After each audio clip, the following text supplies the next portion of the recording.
Thank you very much, Les, and welcome everyone. That's not me on the slide in front of you, that's Professor Tipton, as most of you will know. I've just been asked to mention the fact that we will be hopefully getting back to normal pretty soon. And we've got a new intake of restorative courses starting in September, October. So if you're interested, if you like what Paul's arranged and the team have arranged over the past 3 or 4 months, then it might be time to take that a little bit further and come out with some sort of PG cert or diploma. So have a look, get in touch with the TTL website if you're interested, and we can help you further. Okay, so let's make a start for us. Okay, so first of all, a little bit about myself. For those that don't know me, my name is Adam Toft. I qualified back in 1995, so coming up to 25 years now, seems like only yesterday. I must admit, with COVID and the way that work is at the moment, I'm ready for hanging up my drill, really, but hopefully things will get better. I'm going to stick in there for a bit longer, and hopefully things will get better. So thank you all for joining me. I know a lot of you are back at work now, in the new normal and working hard. So for those of you that have given up a bit of time to join me this evening, I do appreciate that, and hopefully it will be of some use and some interest to you. I, as I say, started in '95. I became an associate, then a partner in a practice, and I've been there now for 25 years. I've been an FD trainer, BT trainer, all that sort of thing, and I started teaching with Paul back in 2010. The advantage of being in practice for so long is you get to see your failures, so you get to see what works and what doesn't work. All right, that can sometimes be a little bit embarrassing, a little bit of a trouble, but it's the only way really to learn. I'm hoping a little bit of what we'll do today is help you to do predictable dentistry and to avoid the mistakes that I've probably made, and I'm sure some of you guys have as well. Okay, so the importance of occlusion in everyday practice and predictable dentistry for all of us. I hope that makes sense. We can't obviously cover all of occlusion in an hour, all right? I'm going to be chatting for about an hour, give or take, and then I'll answer some of your questions at the end. I'm more than happy to do that. So yeah, we can't cover everything in an hour, but what I'm hoping to do is open your eyes a little bit to the importance of occlusion and how it really is the cornerstone of all our dentistry. Okay, if we want to be doing predictable dentistry, we need to understand occlusion. And from experience, being an FD trainer and having taught alongside Paul for many years, one of the things we see is that occlusion, unfortunately, although it's so important, isn't taught very well at dental school. And we see this year on and year out. A lot of students spend a lot of time looking down microscopes, learning about oral pathology, looking at microbiology and stuff, which, don't get me wrong, is important. But when it comes to everyday practice, which is what most of us guys are doing, then we need to have an understanding of occlusion for our restorations to last, to be able to look a patient in the eye and say, yep, we can do this for you. I hope this will last 15, 20 years, 30 years, all right? You have to understand some of the occlusal concepts in there to be able to do so. And I think the problem is a lot of us come out as tooth doctors with sort of hole fillers. Oh, there's a hole there, let's fill that. Oh, we've got a tooth that's broken, let's fix that. And really, we want to move away from being tooth doctors and be masticatory doctors. So we're looking at the whole system as a whole, not just as individual teeth. It's the system, it's the condyles, the muscles, and how everything interrelates. I learned my occlusion really from Prof Tipton. I've been on courses before, and it was always a bit of the dark arts to me. I couldn't remember anything from university, and the course I went on was a little bit over here sometimes. I wasn't really sure the point of it all. I found that the way that Prof taught it and the way that now I've sort of ingrained in myself, I've gone from understanding it to actually teaching it. And for me, I never thought that would be possible. There is a certain systematic way of doing things, which hopefully I can give you a little bit of an idea today. So in order to do predictable restorations, we need to understand how the masticatory system works. And we need to make sure that we're minimizing stress. Stress and pressure within the teeth and the periodontal ligaments and the muscles is what causes the problems. So we need to be able to manage that. So a couple of questions for you. Is it occlusion important, and should we care? Well, I think obviously you'll answer that as, you know, it is important, as I've already said, and yes, we should definitely be caring. What do we see in our patients if there is an occlusal problem? What's the sort of the highlight? Well, there's 4 things that can break down. Your teeth can give. So fillings break, porcelain fractures, you get fractured teeth, okay? You can have perio problems which aren't related to bacteria, you know, recession, mobility without disease. The muscles can cause a problem. So lateral pterygoid, masseters, etc. And that can put strain, that can cause headaches and migraines. And then we've got the TMJ. If there's a problem in that system, that's when we get the TMD problems, okay? Now, one of the things we do on the courses, we ask our delegates, how much or how often do you see that in your patients? You know, how often do you see any of those signs? All right, and when we ask that, anywhere from 60 to 90% of patients seem to have those, or one of those, or two of those, yeah? So think yourself about those patients that you see every day. How many of those things that we mentioned are actually present in their mouth? Okay, now, if they're showing signs of wear and tear and things are breaking, do we really want to just put brand new restorations into that system unless we can understand a little bit more about why things are broken in the first place? Okay, so understanding why things are broken or fractured or failed is really important before we restore them. All right, if we just put something back in place without looking at the occlusion around it, then there's a good chance that that will fail again. Okay, so just a little bit about the history of occlusion and how it all started and where we are at now, sort of as it paves the way for what we're doing. So if you go back 100 years or so, when most dentistry was teeth out and dentures, we used what was called a bilateral balanced occlusion. All right, so I'm sure you've heard of that with your dentures, and with dentures we still use that to a certain extent. All right, and the idea of that is if we move to the right hand side as the working side, we have contact on the working side, but we also have contact on the non-working side, and that way it stops the dentures from dropping. All right, which makes sense, and that's what for years and years and years dentists did. Now in the mid to late 50s, the air rotor arrived, and then we started drilling teeth. What happened then was suddenly it was able to do crowns and bridges, etc., etc. So there's a lot more dentistry done. Now, obviously, at the time, they carried on using the bilateral balanced approach. It was only a few years later when people were complaining of fractured porcelains, crowns, TMD, migraines, etc., that the dentists got together a little bit more and started to look at why. All right, and that's when two groups, mainly in the States, the Nathological Society and the Pankman-Shiler Society, got together, and they came up with very similar but subtly different views on occlusion. Okay, so what we're going to do today is just touch on a few of those to give you a little bit of an idea of what's going on for you. Okay, so the main thing you need is just the 5 principles of occlusion. I'm going to make computers just playing up for a moment. Okay, so the main thing and the foundation, and what we teach on the course, is the 5 principles of occlusion. All right, and really what we're talking about is looking at how our teeth meet when we go up and down vertically, how they meet when we go backwards and forwards, and how they meet when they go side to side. If we can control all of that, then it allows us to take some of the stress out of the system and help predict how long our restorations will last. So this is the foundation and ideal. Our patients don't have all these. This is something that we want to try and put into the patient's restorations, into the mouth when we're restoring. Okay, so basically stress out of the masticated system when they clench and grind, and that will lower and increase our longevity of our restorations. So for those of you that have done Paul's courses, you'll have heard these terms before. For those of you that haven't, then I will go through a little bit of terminology. It's like learning a new language to a certain extent. So we talk about the retruded access position or centric relation, CR, depends on which you use. We tend to stick with RAP. So RAP is a condylar position. It's where the condyles are sitting. Okay, so I won't go into too much detail because I don't want to put you to sleep at this time of night, but it's with the condyles in the most superior, slightly anterior position. All right, the disc is aligned. All right, and the reason we like it is the muscles are relaxed. Okay, and there's less pain and it's bone braced. All right, so it's a good position. It's the position the condyles would like to be in.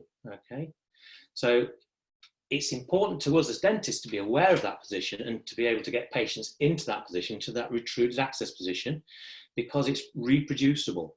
And what that means is if I do manipulation to someone and I can get the condyle up into RAP, I know confidently I can do that today, next week, next year, and 6 years on. All right, it's a reproducible position. Not only that, it means I can teach you guys how to do that. So it's a great place to work from. Okay, so we on the course we teach you bimanual manipulation, chin point, leaf gauges, Lucia jigs, and we're going to talk a little bit about that later on. But we can teach you guys to get that RAP position, and that's a good position to work with. It's a bone braced, stable, relaxed position. It's a really important position to be aware of and to try and work from. Okay, the next term you need to be aware of is the RCP, the retruded contact position. Okay, now this is the first contact. So if we're doing our manipulation and I get the condyles into RAP, 90% of the time there'll be a premature contact on one tooth, either on the left or on the right. And that's the retruded contact position, the first point of contact that we get when we manipulate and put the condyles where we want them to go. Okay, does that make sense? We manipulate someone, a tooth touches one place, and then we squeeze together and we slide from that RCP contact into our intercuspal position, which we'll talk about in a moment. Okay, really important to understand that 90% of our patients, their condyles aren't where we would really like them to be if we were doing lots of work on them. All right, so that's a lot of our patients out there could do with some sort of either intervention or monitoring to watch that for them. Okay, so 90% of people have an early contact. Okay, let's move on to the next one for you. Intercuspal position, all right, or centric occlusion. And this is the position of maximum intercuspation. This is where the teeth are all fit together nice and comfortably, all right? And there's a couple of reasons that most of us work around that. It's because it's easy, it's what we used to. But actually, working around ICP is much harder than you might think. Often when we think we're working around ICP, we are subtly changing the intercuspal position, whether we're putting a filling or a crown in. So yes, we're not moving the condyles to RAP and we're saying we're working in ICP, but what we're actually doing is we're just changing things ever so slightly. And ICP will change with time. We know that it wears. But the main reason that ICP changes is us. We put a crown in, we put a filling in, we take a tooth out. If it's a slow change, then the patient can often tolerate it. If it's a fast change, then that can lead to problems. Okay, so manipulate a patient, you have that first point of contact, that RCP contact, you get the patient to squeeze together and they slide into intercuspal, all right? And that's a protective mechanism really, because we're quite sensible and clued up on a subconscious level. We know that if we're just fighting on one tooth, one contact, it's likely to be a problem, it's likely to break. So without thinking about it, our jaw finds a more comfortable position, and that's the intercuspal position, okay? So as it moves from RCP into ICP, we get a slide. And again, it's very difficult to demonstrate on a webinar, but this is something we go through on the courses. It's really important that you can spot whether that slide is mainly vertical with just a little bit of horizontal movement, or whether it's more horizontal with just a little bit of vertical. All right, now it all sounds a bit complicated, but in essence, we don't have to worry too much really, because at the end of the day, 90% of people have that large vertical slide, which are easier to treat. But as part of being a dentist understanding occlusion, we need to be able to spot when it is a horizontal slide, because that is an alarm bell. That's something that's saying, hang on a minute, this is going to be difficult to treat. This has potential pitfalls. Okay, so RCP to ICP slide is important to understand, and we'll talk about that a little bit in a moment or two. Okay, so there are 5 steps to a minimum stress-free occlusion, which is what we alluded to earlier. Okay, the first one is RCP equals ICP around RAP, all right, or CRO equals CO around CR, if that's how you prefer it. Okay, so what's that mean to us? All right, well, what it means is when we manipulate someone and we try and put the condyles into RAP, we don't want to have that premature contact. We don't want one tooth to touch and then the patient to slide. What we'd like in an ideal world, if we're managing the occlusion, is we want to get the condyle into RAP and for the mandible to close up to the maxilla and all the teeth interdigitate, intercuspal, but with no slide. So we say RCP equals ICP. What we're really saying is there is no retruded contact position. Everything meets at the same time. And that's important because it's reproducible. We're working around a muscular relaxed position and a bone braced position. If you think about it, mechanical, again, not biology, but mechanics, if we've got the condyle in the fossa and it's right where we want it in that RA position, we can load that and it's in a good position.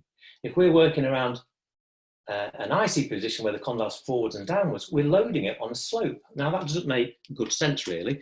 So again, if we can work around the RAP position, we're in much better chance for our restorations lasting. Okay, so we want RCP to ICP with no slide, all right, and that will give us a lot more reproducible. The condyles will be in the right position and all our teeth are meeting at the same time. So RCP and ICP are the same, okay. There are problems if it doesn't, okay. So as we alluded to earlier, if there's a premature contact and we hit that, okay, we don't like biting on one tooth. Our brain says that's not good for that tooth. So the jaw will move until it finds a more comfortable position. And as it slides past it, it means the condyles are moving forwards and downwards, okay? We don't want to be biting on one tooth, it's uncomfortable. I use the analogy of having a pebble in your shoe. If you've got a pebble in your shoe, it's uncomfortable. So what you naturally do, without really thinking about it, is you hobble, you lean to one side. Now for a few moments, that's great because it stops that pebble from digging in. But if that's there for weeks, months and years, then you can imagine the knock-on effect that will happen to your knee, your hip and your back, okay? So if we can get rid of that interference, if we can get rid of that pebble from the shoe, it means that everything is in a line, it's in a relaxed position. Okay, so as we said, that interference can cause problems with the muscles, lateral pterygoid, etc. All right, and some patients it will be the weak link in the system. All right, now what I mean by that is, and we're going to talk about bruxing in a minute, but it's bruxing. It's when patients clench and grind at night that the problems occur. During the day, we can usually cope with things. The stress is much less, but we'll go into that when we look at anterior guidance. Okay, we alluded to this earlier as well. There's always going to be a weak link in the system. Something will tend to give, all right? It can be the joints, it can be the muscles, it can be perio, or it can be the teeth. So if we're seeing any of these problems in our patients, then it means there's some underlying occlusal disease, and that's what we tend to call it, occlusal disease. Now, I would say to you, if you've got a patient who comes in with, you know, a BP of 4s and 3s, and they've got perio disease, if you ignored that, that's negligent, yeah? I think you'd probably agree with that. If you've got a problem and you're not treating it, that's an issue. If you've got a mouth with lots of caries in and you leave it and you ignore it, that's negligent. I think what's going to happen as we go forward is the law firms are going to see more and more opportunity to have a go at us because we're not been treating where we've not been looking at occlusal issues. So it's something you need to start looking for, and it's something you need to start discussing with your patients. Okay. Mutual protection is the second one, and that basically means your back teeth protect your front and your front teeth protect your back, and that's all we mean by mutual protection. All right, so back teeth are fine for up and down movement, but they hate side to side and they're not very good at front and forwards and backwards, okay? Whereas your front teeth are fine for going protrusive and lateral, but they're not very good with vertical. All right, so the whole idea of mutual protection is that your back teeth protect your front and your front protect your back. Now, in a clinical situation, what we mean by that is if you take some shim stock paper, that very thin foil, and you put it between the right 7s and you close together, ask the patient to close. When you pull, it should hold the shim stock, and we call that holding shim. So 7 should hold, put it between the 6s, 6 should hold, 5 should hold, and 4 should hold. Okay. When you get to the 3 and you put it between, you should be able to just pull it out gently. All right, it should be a little bit of resistance, but you should be able to pull that shim stock out. And the same with the lateral and the centrals, right round to the other canine. And then we get to the premolars and the molars, again, it should be holding shim stock.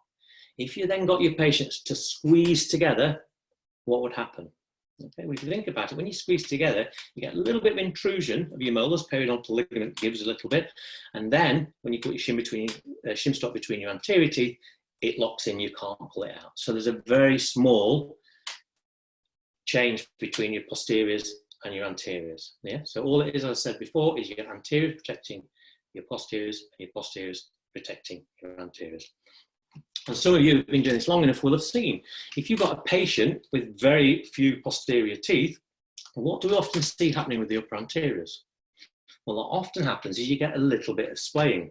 You get small diastema is opening, or the teeth start to move forwards. All right, that's because anterior teeth don't like the vertical forces and they try and get out of the way.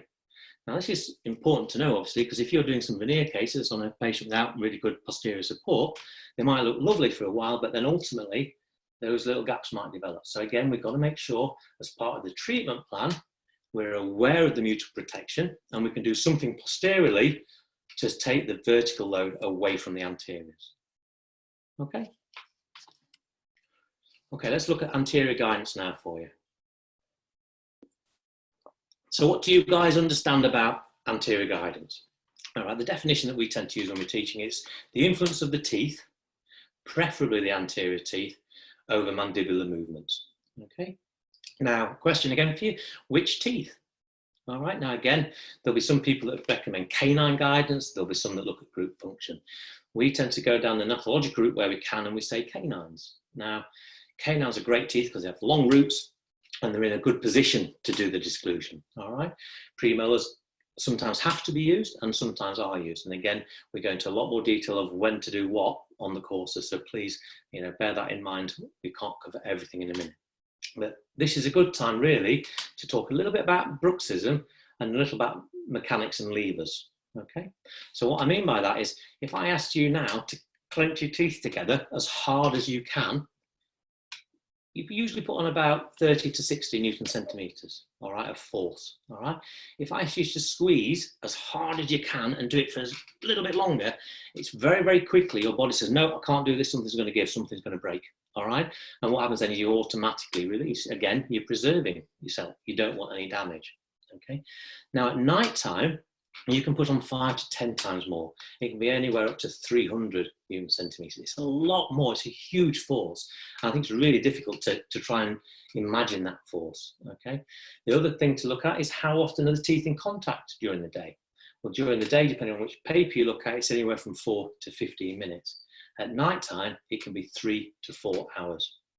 So this is really where having an understanding of bruxing is key to understanding the longevity and the predictability of our restorations. Our problem is we don't know when our patients are going to brux. Most patients will brux at some time during their life, but we don't know when. So you can have a patient who's been plodding along with a pretty uncomfortable and strange looking occlusion for a long time, but if they suddenly develop stress, whether it's moving house, losing a job, losing a pet, getting a letter through from the GDC, coping with COVID, etc. All these things can lead to stress, and stress is a big precursor of bruxing. Okay, so again, when we're looking at our dentistry, we want to be aware of them potentially grinding the teeth. Okay, and if they grind the teeth, we want to, a bit like being control freaks, we want to decide which teeth they grind on. I'm really sorry, my advances playing silly buggers. There we go. Okay. So we've got to look at lateral and protrusive guidance, all right? We've talked a little bit about canines being good. When wouldn't we use a canine for guidance, just out of interest? Yeah, well, basically, if it's root filled, if it's got really big mesial and distal fillings in, if it's a post crown, if for example, it's an abutment, a pontic, sorry, for a bridge, you won't want to load it then. So there are times when we don't want to use the canine, but most of the time that would be my go-to tooth if possible.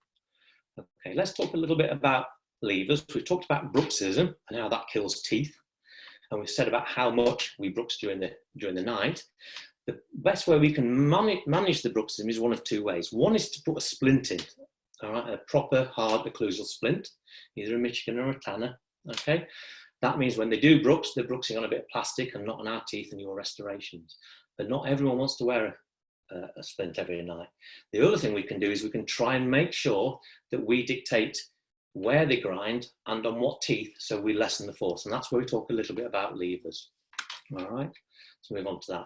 So why have I put a picture of a nutcracker? I'm sure you've all seen that before. Okay, so normally if you want to break this nut, what you'd like to do is really put the nut over here, all right? So this is the hinge or the fulcrum, a bit like the TMJ, all right?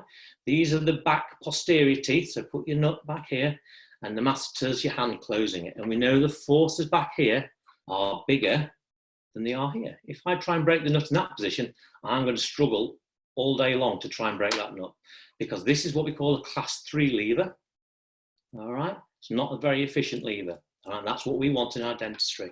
This tooth here, or if you put the teeth back here, so your 7s, your 6s, your 5s, where it's closer to the hinge, all right, it's near that muscle, the force is much greater, and that's what we call a class 2 lever. So in our dentistry, we want to be avoiding class 2 leverage. We want, where possible, if we have to have forces, we want it anteriorly as possible, so it's class 3 leverage. Much less force on our restorations than if they're on back teeth. Okay, so we want any of our forces as far away from the hinge as is possible. Okay, the next one is no non-working side interferences. Okay, so what's that mean? Well, if you remember when we started at the beginning, we were talking about dentures and bilateral. We don't want that in our modern dentistry with crowns and bridges. All right, we tend to find non-working side interference tend to be on back teeth, and as we've said, back teeth are class 2 leverage, so they take more force. Okay, what we'd like to happen is when we go from one side to the other, is we get complete disclusion of the non-working side. So there are 2 types of non-working side interference. One is a balancing side, and one is a true non-working side interference. Okay, so in excursive movements, we want the back teeth to come apart. All right, so ideally canine guidance. All right, so the way I describe this on the course is, if you imagine we're looking at the right-hand side, okay, what do we call that? We call that the working side. So by definition, we've got the working side to the right because I'm moving to the right. It means my left is the non-working side. If I was to use some articulating paper on the working side, and I should see a nice line down the palatal aspect of my canine. And if I look at the non-working side, I should see daylight between the teeth. That's what we want. That's canine guidance, or working side exclusion, as we call it. If the next patient comes in, we could potentially put the paper in, and we get a lovely red line down the canine, so we're thinking everything's good. We then check on the non-working side, and we think, hang on a minute, that looks very close there. When you mark it with a bit of paper, we see a little red line on the buccal-facing surface of one of the palatal cusps, and that's an interference. Now, because it's on the working side and the non-working side, we call that a balancing side contact. Okay. The third thing that doesn't happen all the time, but you often see with over-erupted 8s or very lots of wear, etc., is you put the paper on the working side and nothing's touching. You put the paper onto the non-working side and all the guidance is coming from the non-working side, usually 7s and 8s, and that's really disastrous. All right, that's class 2 leverage, definitely. Now, the problem we have here is how do we treat those, and that's something we talk about on the course, which ones to treat and how to treat them. All right, that's not for today. Okay. Who do you think is responsible for most of the non-working side interferences that we see? Okay, it's usually us, if I'm honest. All right, it's a couple of things. Canines can wear, and as they wear, you'll see this in some later examples of patients, everything gets a bit closer and you can get non-working side interferences. The other thing that happens is you can get over-eruption of teeth. So how many of you have done a filling, for example, on a lower left 6? You've done this lovely composite and you've shaped all the cusps. It looks absolutely lovely. Your nurse is saying, oh, you've done well on that, it looks nice, that one. But then you get the patient to close together and I can't meet, everything's open. So you sigh a bit, you get your articulated paper out and you start adjusting it, okay?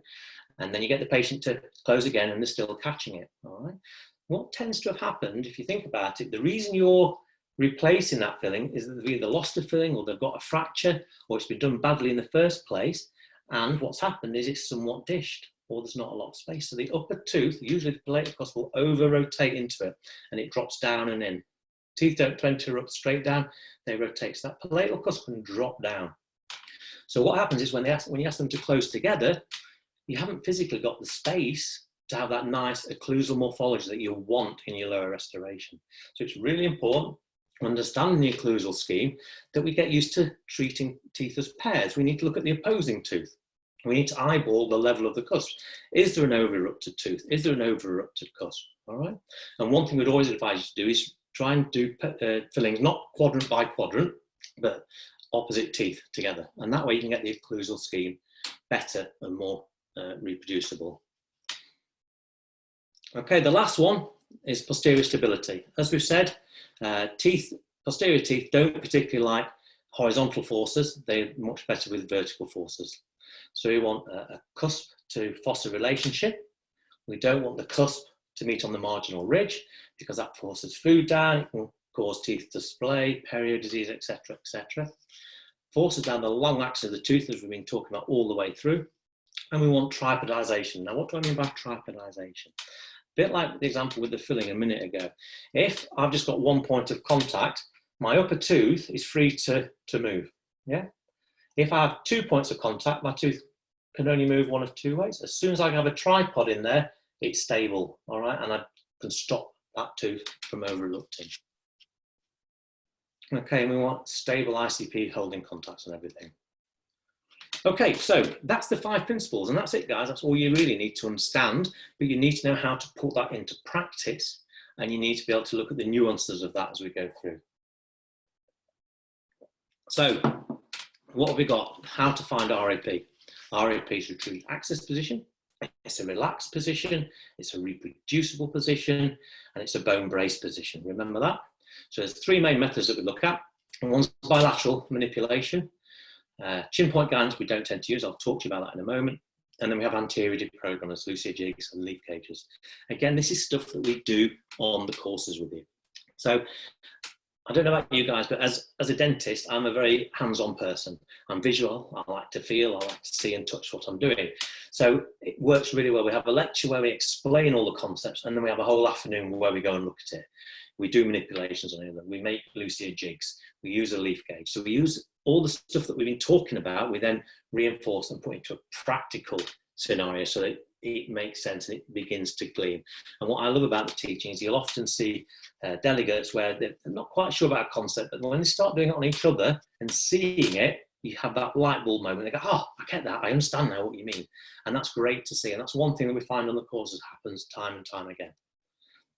Okay, so bilateral manipulation, probably the most accurate way of doing it. Okay, and it just rotates the condyles up into the position we want, into that RAP position. Okay, again, it's an acquired, it's a learned skill. It's not the easiest way to get the RAP position. It takes time and it takes practice. It's like anything new. Any new skill takes time to get right, to perfect. And sometimes when you're learning these things, you can get a little bit disillusioned and a little bit put off. And that's where the other techniques come and help. But learning how to do this properly is really important when we come and do adjustments and other things. So it's a skill that we need to teach you and that you learn, but there are other ways to record it as well. Okay, it's a little bit like, you'll feel it when you learn it. It's a bit like a hinge, just opening, closing and around an orbit. It's quite easy. You tend to feel it more than anything. Paul talks about romancing the condyles as such. So you're not trying to force everything back. It's not a rough thing. It's encouraging and guiding those condyles into the correct position. Chin point guidance, okay. Not my favourite way of doing it, although it tends to be the way that most people are taught, unfortunately. And there's a tendency to put too much force on. It's almost having an arm lock and then forcing them back, and you can push the condyles further back than you want to. Again, we discuss it on the course with you. Anterior deprogrammers.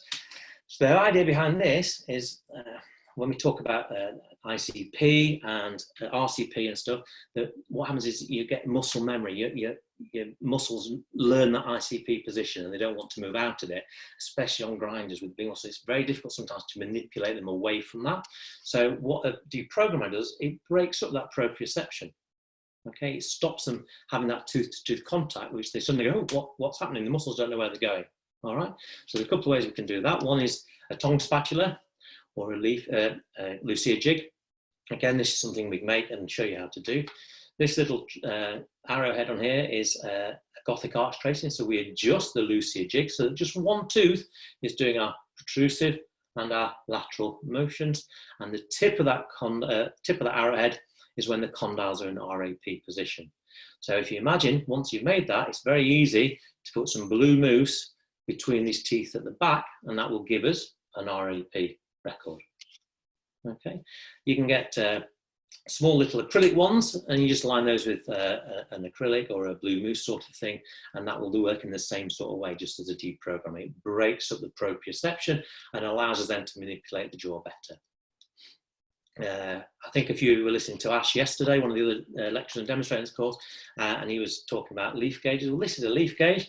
It's basically lots and lots of thin bits of paper, and what you want to do is choose the right amount. You put it in so the teeth can't forward. You get the patient to posture forwards and backwards, forward and backwards. Again, the teeth are apart, so the muscles forget where they're going. You keep taking a few leaves away until your tooth at the back, you get one point of contact, you get RCP contact, and then you can add a leaf back just to open up just a fraction so there's no teeth contact, but you know when they're in the back position they're in RAP, and again you can squirt blue mousse around the edges. Okay, so conformative or reorganized, what do we mean by that? Well, it's actually a question you should be asking yourself for every patient that you treat. Okay, so whether it's a single filling, a single crown, or multiple crowns, you should be asking yourself, am I going to conform? Am I going to reorganize? Okay. What does that mean to you? Do you understand the differences between reorganizing and conforming? Okay. So if we conform, which I think most dentists do, without really knowing they're doing, they just work conformatively. What we're doing is we're accepting the position of the condyles when they're in an ICP position. Okay. We're not trying to put the condyles back. We're just accepting the condylar position that ICP dictates. Yeah, and most people do that without thinking. Every day they pick up the handpiece and do a filling, all right? But that has problems, and we'll talk about that in a moment. The other option is a reorganized approach. And all we mean by reorganized approach, it means we're going to put the condyles into RAP. Yeah, you remember that relaxed, bone brace, reproducible position, all right? And we're going to do it in such a way that there's no RCP, ICP slide. Okay, so what does that depend on? All right, when might you go one way? And when might you go the other way? Well, it's usually down to the amount of restorations you're doing. Are there lots of signs and symptoms of wear, TMD, etc.? Is the slide a large vertical, small horizontal? Or is it a large horizontal, small vertical? And I mentioned that a bit ago. We try and avoid, especially when you start in those horizontal slides, because they're more difficult to treat. But if it's a vertical slide, that might push you towards reorganized, because it's easy to treat. And the other one we look at is the stability of ICP. Okay, so that's just to reiterate it. So conformative, okay, we're working around an ICP position, a condylar position in ICP, which tends to be forwards and downwards from where we'd ideally like it. And we do that if you're maybe just doing a single tooth. If you're doing, you know, there's no signs or symptoms. If it's a horizontal slide, we want to avoid doing an adjustment. Okay, so that's hard to do. The problem is it's not black or white. It's shades of grey, if you like. So you have to look at both and then decide which is going to be best for the patient. Okay, working around RAP, okay, it's just working around the condyles in a retruded access position, all right? And that is, in a way, is a more predictable way of doing things. But if they've got a horizontal slide and you're not confident, then we might decide not to do it. So that's always I'd go to, maybe the last one is horizontal or vertical slide, okay? So if I gave you an example, if I had two patients in, I'm doing 10 crowns on Mrs. Jones, 10 crowns on Mrs. Smith. I've decided that I'm going to work reorganised with Mrs. Jones, but I'm going to go conformative with Mrs. Smith. What's the difference in my treatment? A lot of people think it's complicated and it's more expensive to work reorganised. It's not. All I'm going to do for Mrs. Jones, I'm going to get her in a couple of weeks before her preps, and I'm going to adjust the slide, and I'm going to remove the slide. So I'm going to get rid of that RCP contact so that RCP and ICP are the same and the condyles are in the correct position. She comes in 2 weeks later and I do just the same then for Mrs. Jones as I would for Mrs. Smith. So the only difference is getting rid of the slide from RCP to ICP before we start the treatment. Okay, fairly easy. All right, that's the main thing we're looking at doing. Okay, just switch that one on again. So, occlusion and treatment planning. We talked about the importance of it. Where does it fit into our everyday dentistry? All right, it's really important. We must do an occlusal examination. It may just be a quickish one to start with, a general look round. But if we see signs of wear, if we're looking at doing a lot of treatment, if there's TMD issues or wear, then we might decide to get the patient back to do a more in-depth treatment plan. All right. Now, why do we need to do it? Why is it important? Well, important that we do a good examination is if we're going to look at mount the models and articulator and look, we've got to make sure the models are mounted in the same way as the patient's teeth are meeting. There's no point in us doing a treatment plan on models if they don't or are not a true representation of the patient. Okay, so we can always mount them in RAP so we can look at the treatment plan, all right, and we can look at potential problems, interferences, etc. All right, so the examination will include looking at the muscles, the TMJ itself, so any crepitures, any clicking, where is it clicking, whereabouts only, is it an early click, a middle click, or a late click? We look at the RCP contact, we look at the RCP to ICP slide, and we look at our guidance laterally and protrusively. All right, and that's very important that we do that in all our exams, really.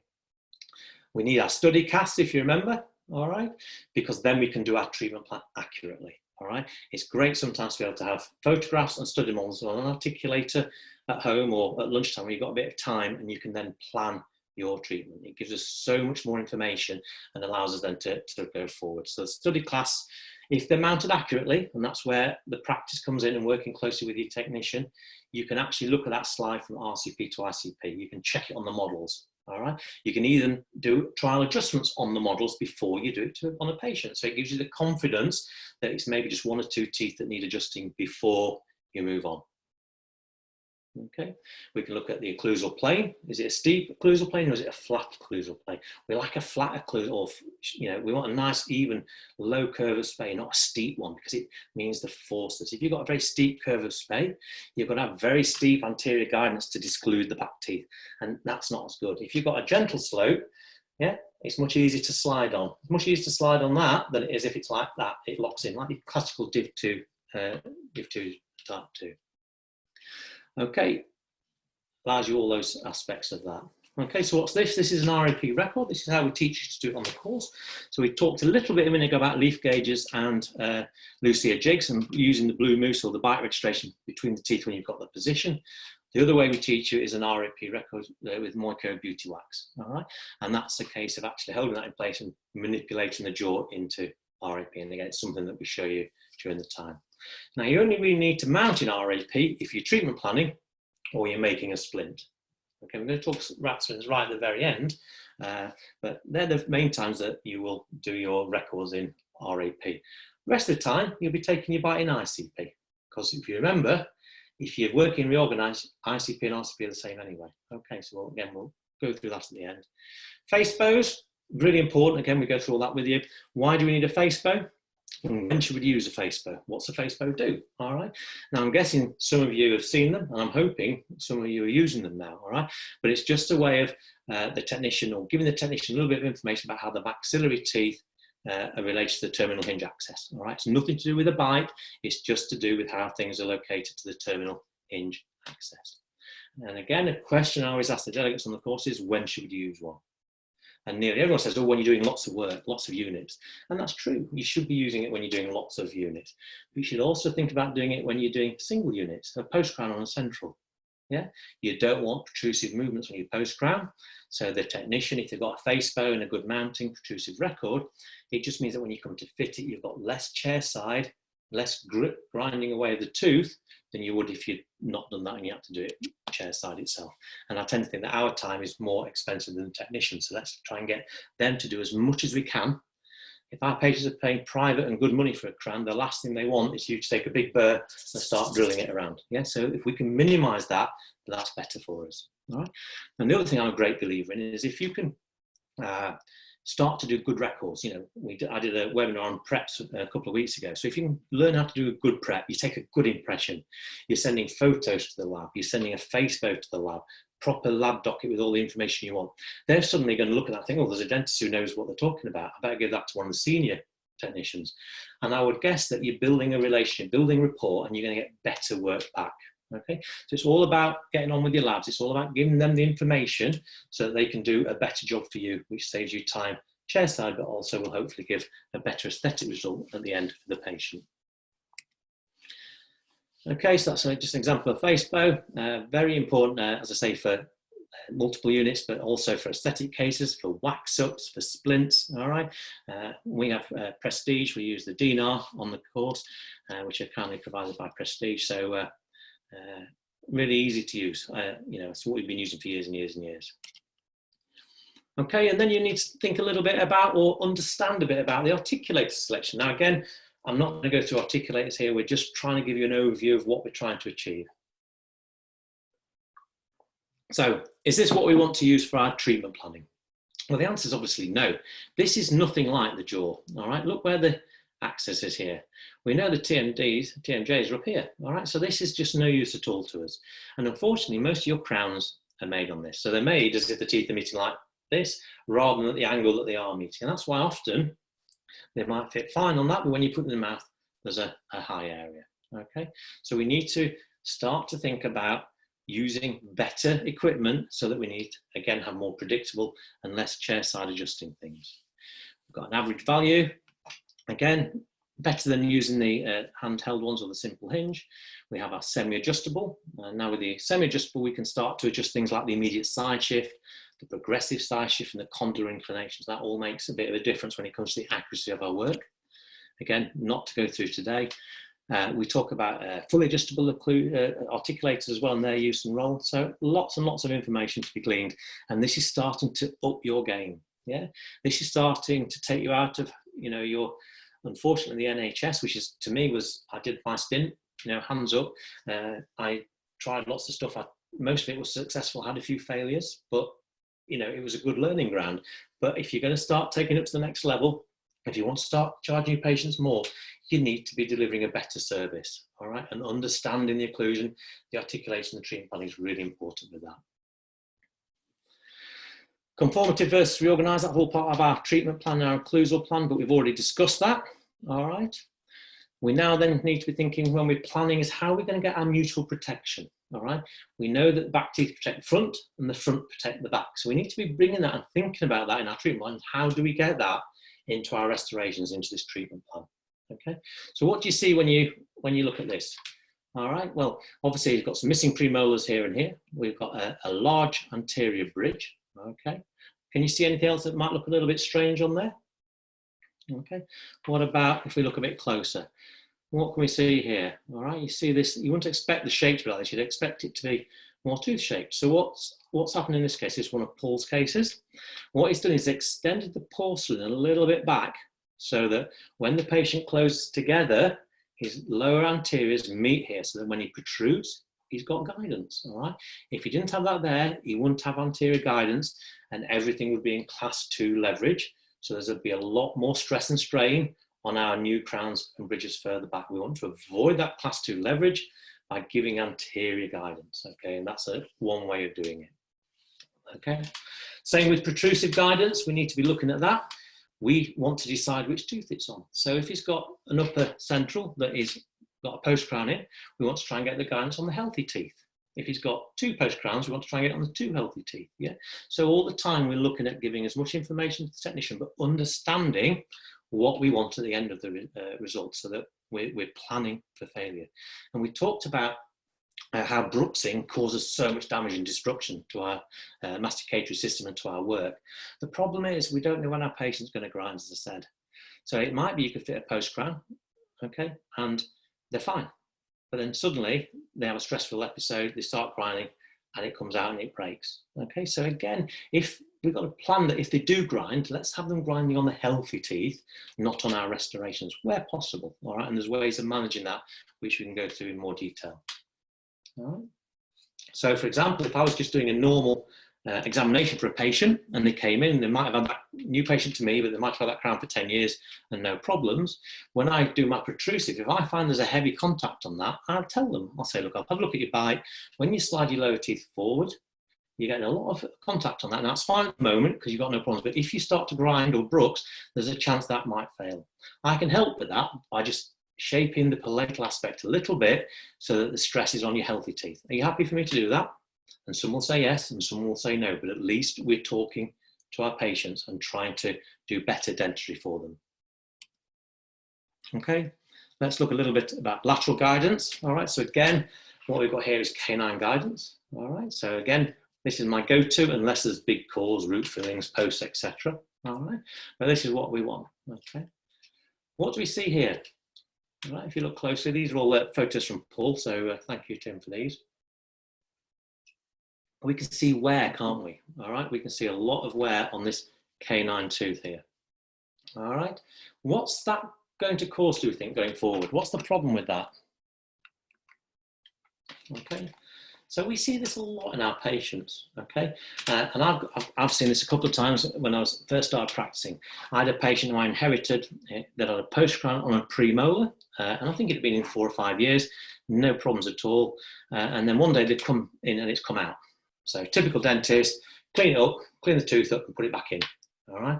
2 weeks later, it's come out again, do the same again. Third time it comes out, the patient said, can we do something else? I say, yeah, I'll make you another post crown, but I'll do a bigger post. So I did that. And ultimately, a few months down the line, root fracture, had to take the tooth out. Okay. Now, understanding a little bit more occlusion, what's happened is that canine has started to wear. And as it had worn, we've gone from canine guidance to group function. So that post crown on the premolar hadn't had any lateral forces on it at all until the canine had worn. If I'd have spotted that, I could have avoided that happening in the first place by adding a little bit of composite to the canine riser. So yes, it's going to need replacing, but that's better than watching other teeth around it fail. It's the same with veneers, anterior veneers. If the canine wears, then often the lateral can come in. So a veneer that's been fine on lateral can suddenly crack or ping. Always look for the cause of the problem before you start. Okay, let's have a look at another case and see what you think. All right, so let's look at this patient. This patient comes in to see you. So again, a bit like the last case where, but not as bad. What do you say to the patient? Is this serious? Is this all right? Are we happy? Do we just ignore it? What do we do?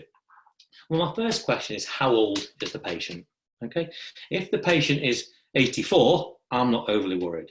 If the patient's 34, I'm getting worried, all right? And let's just think why. How much tooth tissue do we think we've lost of this canine? Well, I would say at least 2 millimeters, if not 3. Let's go for 2. We've got a little bit of translucency here, so we've probably lost 1 millimeter off the lateral. And we know the central's usually longer than the lateral, so maybe 2 millimeters. We've got 2, 3, 4, 5 millimeters here. Okay, let's look at the lower. Again, we've probably got 1 millimeter or 2 here, and at least 1 or 2 where these are wearing. So before you know it, you've got about 10 millimeters loss of tooth tissue on that side, and it'll be the same on the other. That's 20 millimeters of tooth tissue loss. That's serious, all right? What happens as we lose more and more? Well, we've said, haven't we?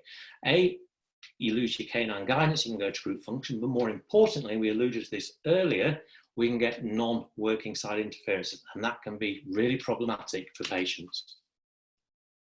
Okay, so let's have a look at that.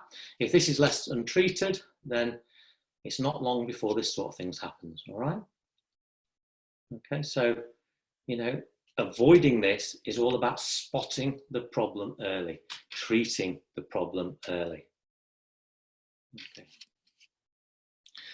Posterior stability, we need to be building that into our restorations as well, all right? So remember what we talked about with that. I never get this, if I'm honest, with my crowns. I'm happy with just 3 contacts per crown. I'm fairly practical, but I want to have at least some tripodization within the tooth to stop it from moving. And as we've already said, we want to make sure the forces are down the long axis of the tooth, not from side to side on a molar. All right, so it's important when you fit your crowns, don't just check up and down, check lateral and protrusive movements. Make sure your crowns aren't going to be a non-working side interference and cause problems. Don't forget, that's class 2 leverage. That's going to put extra stress and extra strain onto your porcelain, your crowns, your fillings. Okay. Okay, anterior guidance. This is our opportunity in our treatment plan to plan where we put our guidance. Okay, again, it's us taking control. It's us being control freaks. I'm doing a bridge. Where do I want the teeth to slide? Do I want them on this tooth or that tooth? I decide. Okay, so again, so if I go back, that's the lab-made prototypes from the wax up. These are the preps. Again, a lovely case of Paul's that he's done. And if you notice here, we've got a missing tooth, so that's going to be the pontic. All right, so we do our nice preps, we do our impression, and then we put our prototypes on our lab-made prototypes. And we spend some time now looking at the occlusion. All right, we look at the slides, protrusive and lateral. Okay, so these prototypes serve a couple of purposes. Very important for the patient because they've got to be happy with how they look. They've got to be able to speak, all right, and they've got to be happy with the general feel of them. But the palatal aspect is ours, okay? I'm happy for them to say they want them longer or short or whatever, but palatally, it's up to me to decide which teeth are contacting. Okay, so when we look at this, if you remember, we looked at the impression, we know that this one is a pontic, it's missing tooth, all right? Do we want force on that? Well, the answer is no, all right? If you imagine a table, all right, with legs, if you want to break something, you jump up and down in the middle, all right, and it's going to crack. So we want to avoid protrusion on that pontic tooth, all right? We're happy with it on the others, and we want good canine guidance. So we just spend some time chairside adjusting the prototypes. Now, the preps themselves don't always take very long. I tend to think it's the temporaries, the provisionals, the prototypes that we adjust that take the time, because getting those right is your stepping stone to success with your definitive restorations. So I don't want that red line there, so I just take a burr and I gradually remove the red line. Just out of interest, what are the black spots, guys? Any ideas? Yeah, that's the holding contact. So we want a holding contact. We don't want to lose those. So don't get rid of the black dots. That's where the lower teeth is meeting. If we lose that, then there's a chance for over-eruption or movement. All right, so we want the holding contact. What we don't want is the red line that comes from it. So we take it off that tooth, and it's a bit better. But then you look and you say, well, actually, I've only got it on this central. I've got very little guidance on these two healthy laterals. So I'd have to take this off a little bit until the red line comes in here, here, and on here. All right, so we're adapting that palatal aspect, that palatal contour, to allow a much better even spread of forces on the teeth that we want them to be on.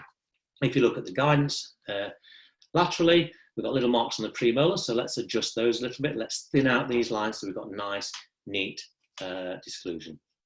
Okay. So it's all very well doing that, but then how do we get the technician to use that information? We might spend half an hour, 40 minutes adjusting the palatal aspect. I then need my technician to copy that. There's no point then making it from the wax up because I've changed it. I've adjusted the palatal aspect. I need to find a way of getting the technician then to copy that. And one way is to ask them to make them using a custom made incisal guide table. So that's quite straightforward. If you imagine this case, you've got your lower model. If this was the case from previous, you'd have your prototypes. You take an impression of your prototypes after you've adjusted them, and they mount those, okay? They put some cold cure acrylic duralay on the slab here, and then they get with the articulator, they do protrusive movements, and they do lateral movements, all right? And that shapes the duralay, into, as you can see, into this shape. And that's like a fingerprint for the palatal aspect of the uppers. Once they've got that and that's set, they then take this model off, and they put the model of your preps on. Okay, so now if you imagine it's just normal preps, they can then wax those up to full shape, as close as they think, okay? They can use silicone indices as well to get the lengths and everything right. But what they do then is they make sure that when they're doing the movements, protrusive and lateral, they want to make sure this pin is accurate and moving like it was before. So your lower teeth will shape and move the wax away, yeah, from the palatal aspect of the uppers and shape them to the shape you need. And that means when you come to fit them, there'll be much less to do. Okay, and that's a lovely case there of some nice full mouth work with really nice canine guidance and a couple of millimeters disclusion. Occlusal splint. Most of the time, if your patient got TMD, we'll often use a splint to relax them, to make sure we can get rid of the pain, then we know it's a occlusal issue. If they're bruxing, use one. If you do a lot of work, I would tend to use one.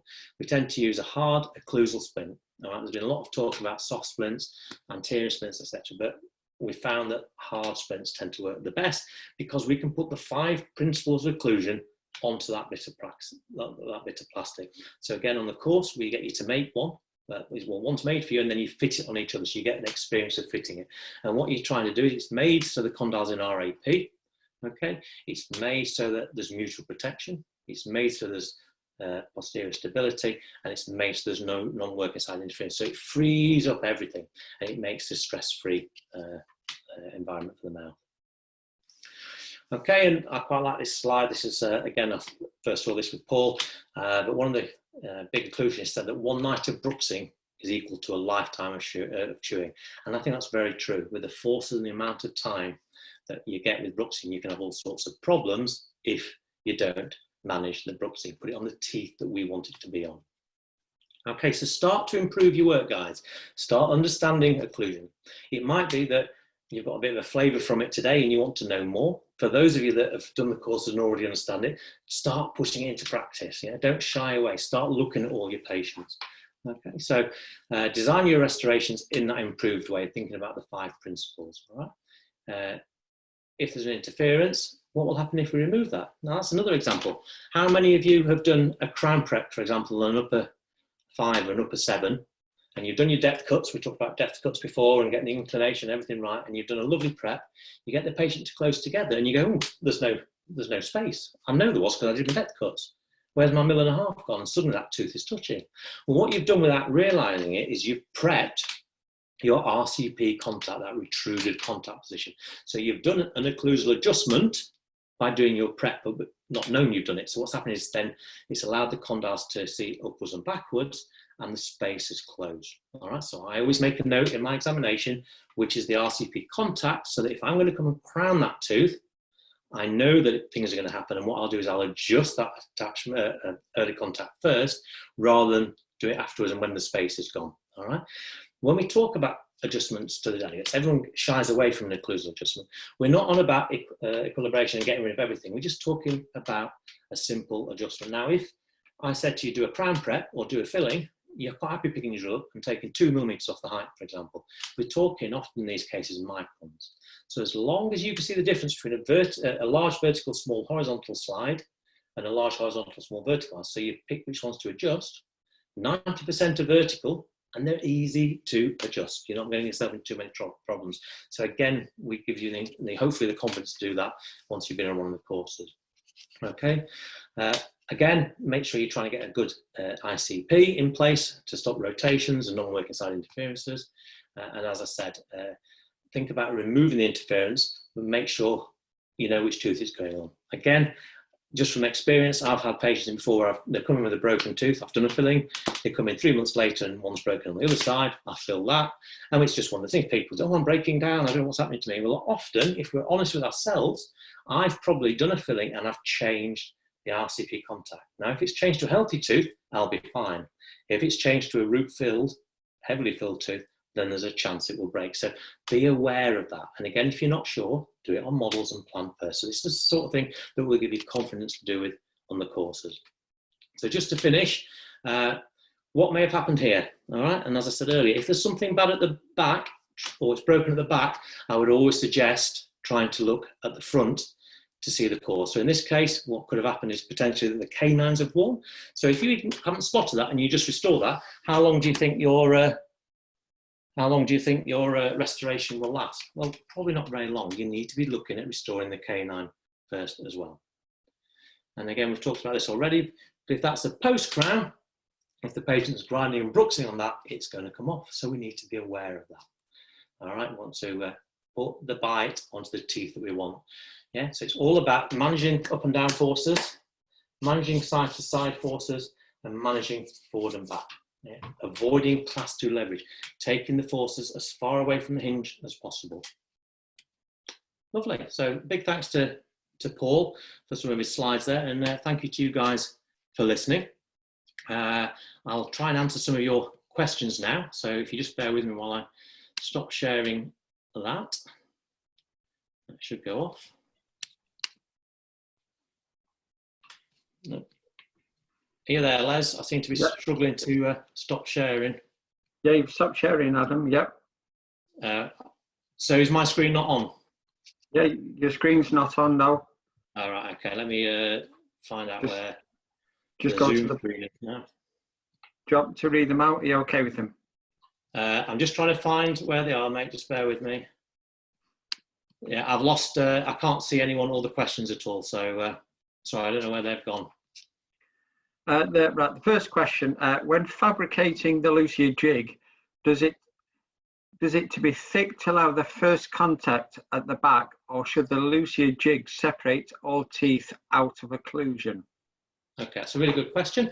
And the idea is to separate the teeth. Okay, with the Lucia jig, we're not trying to get any contact between the teeth, all right?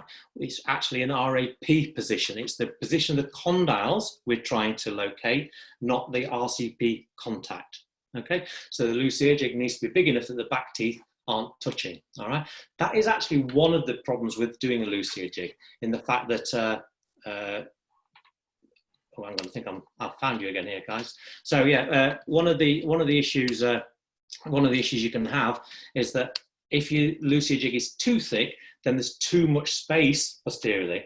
So yes, it's fine, you can put your blue mousse in and get a registration, but when you put that into the articulator, there's more space for the models to touch, okay?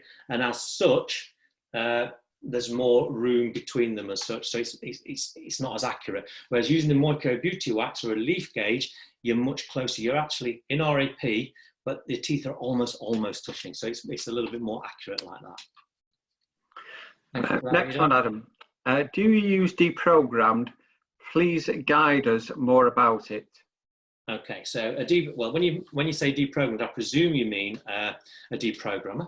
And the answer is it depends, like most things in dentistry. If I've got a patient who I can manipulate and I'm happy with my manipulation and I'm getting the same point of contact each time I do it, so I'll do it 2 or 3 or 4 times, manipulate, it's always on that 5, it's always on that 7, whichever it might be. If I'm getting the same, then I don't use a deprogrammer. I'm happy that my manipulation is accurate.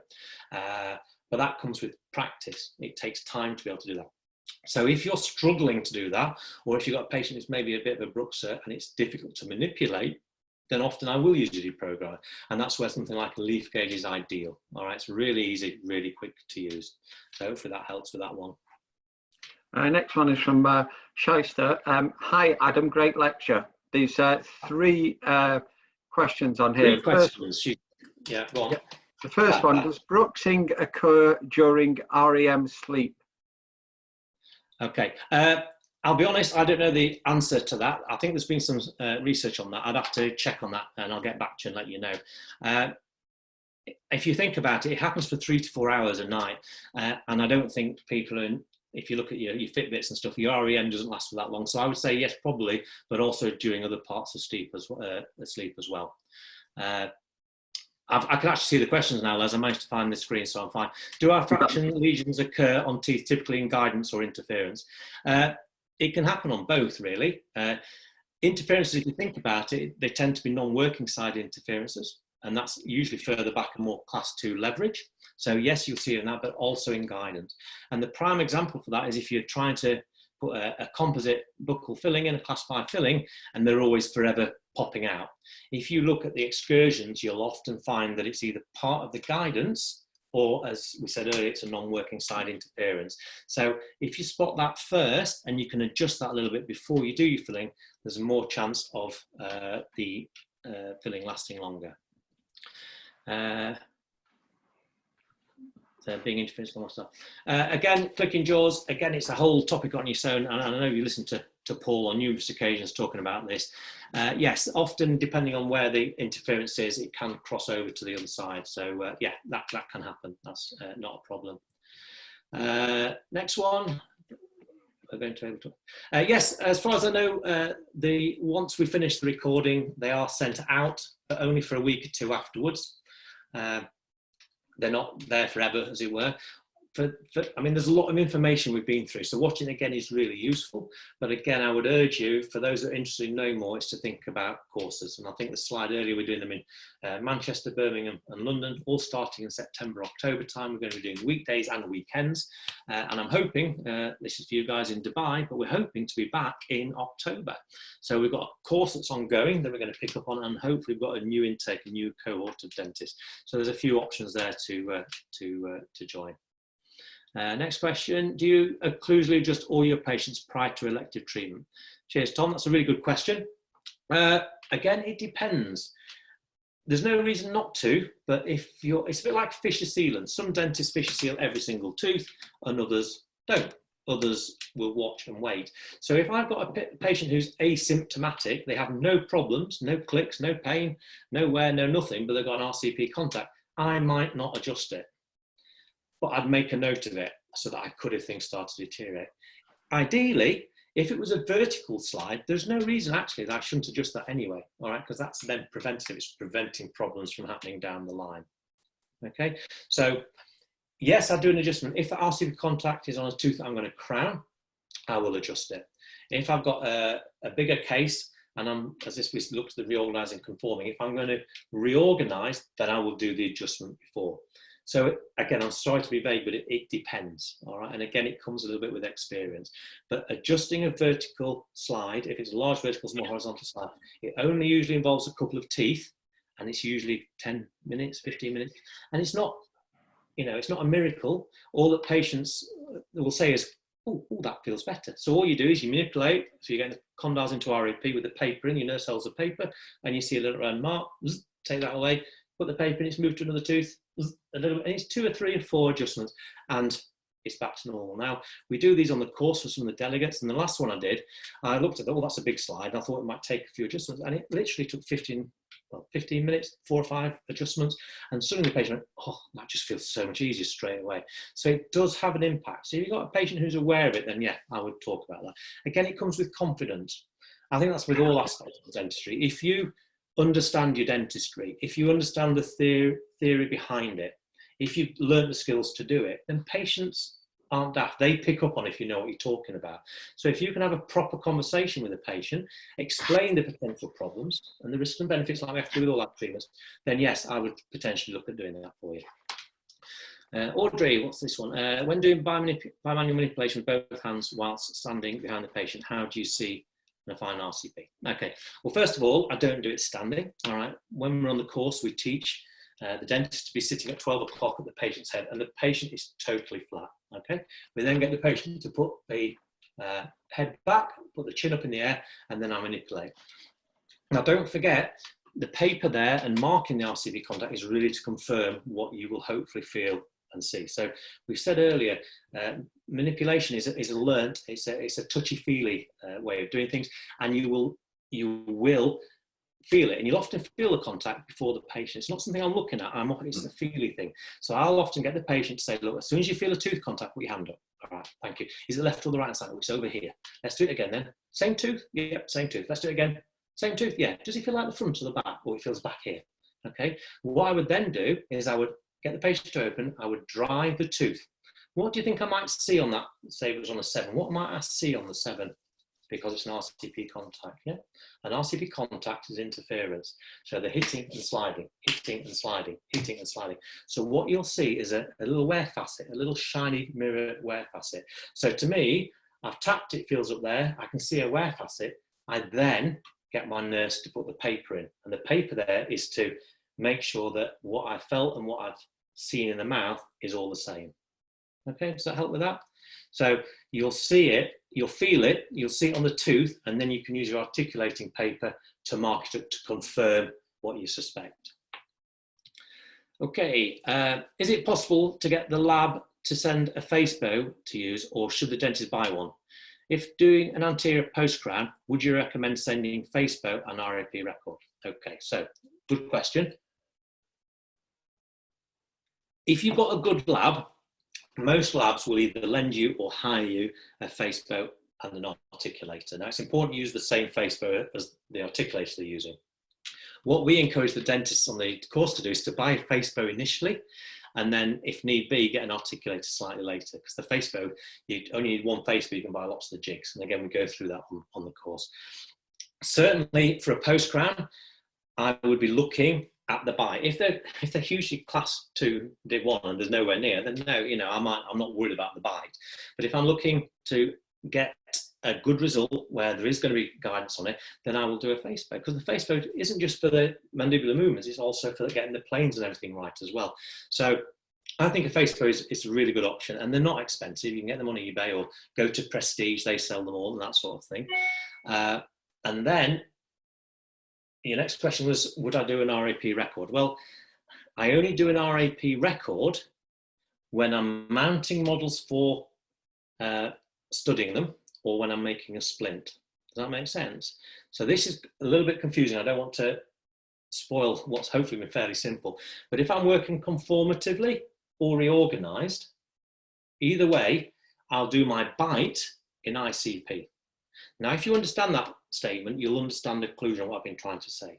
I'll try and explain it to you. If I'm working reorganized, okay, I'm following the 5 principles of occlusion. I'm working with the condyles in RAP, and I'm doing all the things I should be doing, all right? But to do that, as I said in my question earlier, I'm doing an adjustment first. So I've done my adjustment. There is no RCP slide, it is into ICP. So as such, my bite is an ICP, okay? If I'm working conformatively, I'm accepting the current ICP, so I do my bite in ICP. Does that make sense? I hope that's not too confusing. Next question. Can a course on occlusion be booked? Yes, please get in touch with Tips and Training on their website. On the restorative course, we spend 3 days on occlusion pretty much. We do a couple at the start. One's the theory of occlusion. We then do a day on actual treatment planning and occlusal examinations and how that fits in. And then at the end of the course, we do a recap and we do Lucia jigs and that sort of thing. But on top of that, we look at splints. So as I said earlier, you get to make splints. We look at articulators and the choice of articulators and how they fit in. That's something that is much better done face to face. You can get so much on a computer, but getting your hands on these things and seeing it and feeling it is really important. So please, again, to any of you who are interested, it'd be great to see you on one of our courses. I can't wait to get back to face-to-face stuff. That's that one. Do you adjust the RCP ICP slide, then you adjust the lateral excursion movements to remove any interferences? Okay, so again, it depends on whether you're reorganizing or conforming, okay? If I've got, say for example, I've got a patient who comes in as a new patient and I'm looking, just for sake of argument, at the right-hand side. So I'm getting them to do, I'm checking the right movements, the right to my working side, and I might see group function. It might be on the 3, 4, 5, and 6, and make a note of that. If I then take an X-ray and I find out that 6 is root filled, yeah, and there's an MOD in it, that's an opportunity for me to say to the patient, there's a potential issue here. I know you're maybe not grinding your teeth at the moment, but if you do, there's a chance this tooth at the back might break. I'd rather just adjust that a little bit so that your excursion is on healthy teeth, okay? So most of the time, I won't be adjusting the RCP contact unless I'm looking to reorganize the bite. If you know you're going to do that, then obviously once you've done the RCP adjustment, you'd want to check the excursions again. But with a vertical slide, they're not going to change too much. All right, all you're doing, if you imagine, if you've got your teeth together, okay, with a vertical, it's only coming forward a little bit and then it's seating up. Yeah, it's much vertical is so much easier. You don't get a lot of problems with those. Mutaz, what about face bow? Is the best way to copy occlusion relationships to be mounted on an articulator? Okay, so a face bow isn't there to tell the lab how the teeth meet. All right, it's nothing to do with the intercuspal position. It's nothing itself to do with RAP. All it does is allowing the technician to mount the maxillary teeth in a more accurate relationship to the condyles, to the terminal hinge access. Okay, if we want to, it's not. When you say copying the occlusion, I don't know whether you mean maintaining ICP or changing the whole thing. Okay, but yes. The more we do an articulator, the less we have to do in the mouth. Yeah. So I would always get my wax ups done in an articulator. I would then try them in the patient's mouth, do my adjustments, like I said, on the prototypes, and get the technician to use the articulator to then adjust those to minimize my chairside time. I hope that answers Mutaz.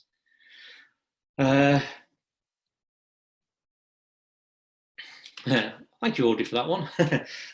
Open bites are really difficult. Okay, so again, it depends on how big that overbite is. Potentially, also, if you can, if you can bring those teeth down. I've seen some really good results nowadays with the ortho systems out there closing over open bites. That's really, really worth trying.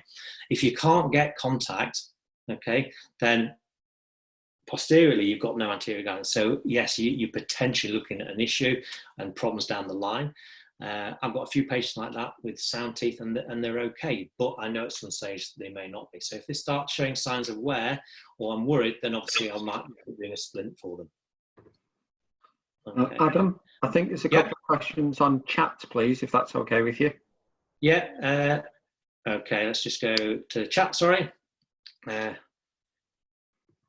I've been told not, sorry, this is from Venetia. I've been told not to use a hard occlusal splint for patients as it can cause more TMJ problems. I've been told to use soft. Is that wrong? Well, the simple answer to that is yes, it's the other way around. Okay. If you are fitting a proper hard occlusal splint and you're fitting it properly, so a Michigan and a Tanner, you're actually giving the patient the 5 principles of occlusion on that piece of plastic. Now, fitting Tanners and Michigans isn't easy. It's not a quick job. You need to do all the records before to get them made, but then you're looking at 45 minutes to an hour adjusting that so that you're getting your protrusion right, you're getting your lateral guidance right, you're getting posterior support on your ICP contacts. It's not just a case of getting a hard splint and saying, there you go, it's a hard splint. If you put hard splint in the mouth, any splint in the mouth that's not fitted properly, then yes, it can cause problems. As far as soft splints go, they're obviously cheaper. I know that, and with the NHS and stuff and whatever, there's obviously an inkling to use those. The problem with those, with being a rubbery sort, it's like a dog and a bone. It can cause, you can actually gnaw on it more. So I'm not a big fan of soft splints, and I try and avoid those where I can. The only time I might use it is if I maybe got a teenager who's going to A levels, and it's just for a habit breaker for a short time. But no, for me, it's a hard splint every time, properly ground in, following all the principles that we teach on the course. That's that one. Thank you. Were there any more questions? I can't see any more, Les. Or yeah, there's just one last one there. What treatment would you recommend to anterior disc displacement without reduction? Okay, so the problem is obviously we talked a little bit earlier. I mean, this is a subject in itself, so I won't go on too much, but the quick answer is we talked about clicks and where they are. If you get a late click and then you go into lock, it means you've lost the disc. All right, that's very hard to treat, and often that can need surgical intervention. If you can catch it earlier, you can do a forward positioning splint to try and recapture the disc, but it's slightly more complicated than we can go through at this moment. But again, we do that sort of thing under courses. I hope that's okay. I think that's it then, Les. A couple more on questions. Sorry, there's one excellent presentation, Dr. Adam. And I think the final one from Audrey again. Thank you, Audrey. Sorry for all the questions. Do you fit both a Michigan and Tanner, or just one, and which one? Okay, well, certainly not both at the same time, because that would be a bit of a mouthful. We tend to recommend a Michigan, all right, for class 1 and class 2 patients, and a Tanner for class 3. Okay, so we nearly always do an upper, and that's basically because it's easier in a way to grind in and tends to be quite well tolerated.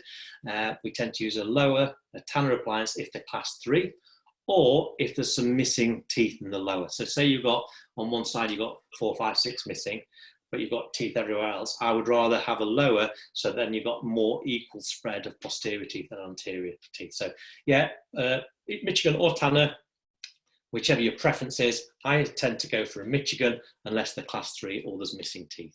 I hope that answers Audrey. Thank you. Sorry, yeah, just another one from Audrey again, please. What thickness of articulating paper do you recommend? Just to confirm, are you saying to remove all excursion movements on restored teeth? Okay, so you want to throw your cardboard stuff in the bin. You know, the horseshoe stuff that you use for denture that's too thick? You're looking really at anything that's 20 to 40 microns thick. All right, so the trefoil sort of stuff, the nice thin articulating paper is what you want. Remove all excursion movements. Well, no, because so again, be careful how you think about this, and this is part of understanding the process. If we're looking at excursive movements on the working side, and I've got movements, and I've got a guidance on the 3 and the 4, that's good. That's group function. It's excluding the non-worker side, so I don't want to get rid of those.